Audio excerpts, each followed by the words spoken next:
Bonjour, bienvenue dans cette sixième partie de la série de vidéos dédiée au régulateur de tension. Dans celle-ci, on va s'intéresser à trois caractéristiques d'un régulateur. La première des trois caractéristiques analysées dans cette vidéo est la régulation de ligne. Ce paramètre indique le taux de variation de la tension de sortie en fonction d'une variation de la tension d'entrée.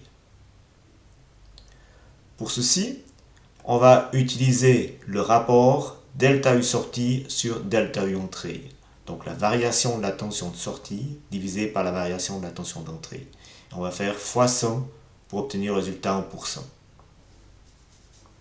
Certains fabricants vont indiquer ce paramètre de manière différente. Ils vont prendre le rapport qu'on a calculé ici, L divisé par U sortie. De cette façon, on va avoir le résultat en pourcent par volt de tension de sortie. D'autres fabricants vont indiquer cette régulation de ligne de manière différente. Dans le cas du LM7805, le fabricant va donner les informations suivantes. Il va donner la tension de sortie à 5 volts. Et pour la régulation de ligne, il va indiquer que pour une variation de la tension d'entrée de 8 à 12 volts, la tension de sortie varie de 1,6 mV. Donc on peut calculer la régulation de ligne telle que je l'ai présentée précédemment avec les valeurs qui sont ici. Donc on a une variation de la tension de sortie de 1,6 mV et la tension d'entrée varie de 4 volts, donc de 8 à 12. Ce qui nous donne une régulation de ligne de 0,04%. Deuxième paramètre analysé, il s'agit de la régulation de charge. Ce paramètre indique l'amplitude de la variation de la tension de sortie en fonction de la variation du courant de sortie. Lorsqu'on va diminuer la résistance de charge, le courant de sortie va augmenter. Et de ce fait-là, lorsque le courant de sortie augmente, la tension de sortie va diminuer. Afin de déterminer cette valeur de régulation de charge, on va prendre deux points sur la droite de U sortie. Premier point, on va prendre ici la tension de sortie sans charge, donc avec un courant de sortie nul. Et un deuxième point avec un courant de sortie maximum, donc point qu'on va appeler la tension de sortie pleine charge. Ensuite, on va prendre ces deux valeurs et faire un calcul d'erreur. Donc la tension de sortie sans charge moins la tension de sortie pleine charge divisé par la tension de sortie pleine charge. Le tout fois 100 pour obtenir le résultat en pourcent. Certains fabricants vont indiquer cette régulation de charge de manière différente et on va reprendre la datasheet du 7805.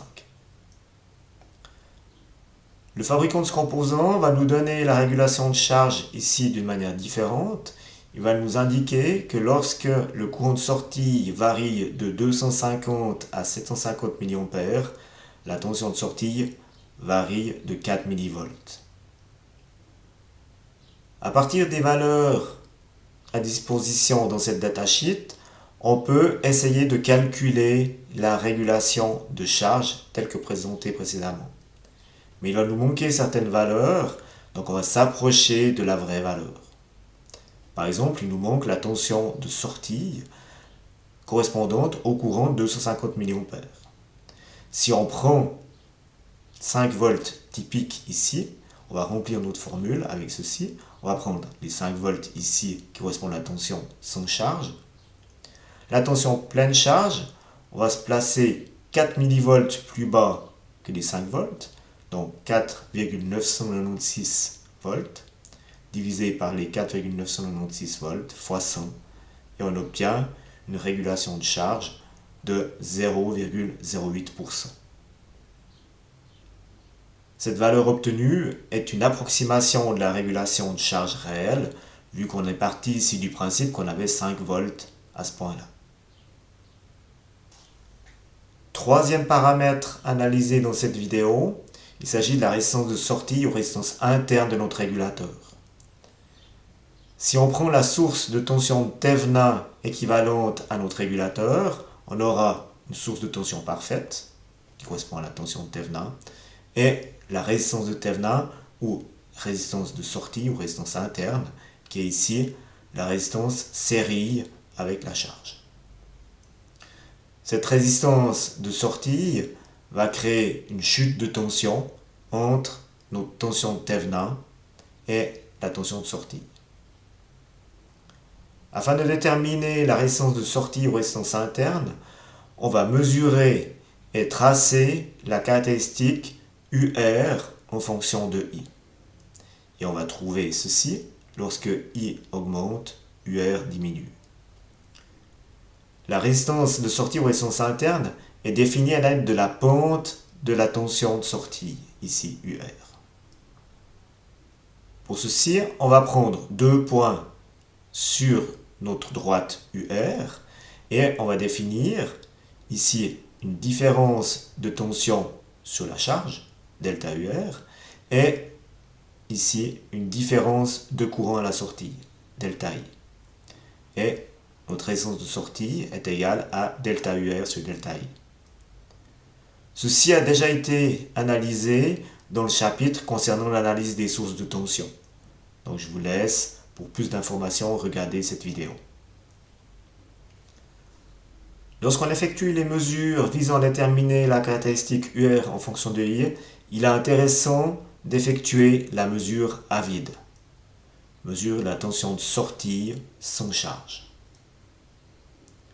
Celle-ci va nous donner directement la valeur de E, la source de tension qui est ici, dans notre source de Thevenin équivalente à notre régulateur. Ceci va nous permettre de faire le calcul suivant. R sortie est égal à U sans charge moins U pleine charge, qui se trouverait ici, divisé par la différence de courant, donc le courant pleine charge, moins 0. Les différents fabricants de régulateurs vont vous donner cette information à travers les datasheets, et dans le cas du LM7805, on va trouver ici 15 milliohms. Ceci met un terme à cette vidéo. Dans la prochaine partie de cette série de vidéos, on va analyser les régulateurs intégrés. Je vous remercie pour l'attention, je vous souhaite une bonne journée. Au revoir.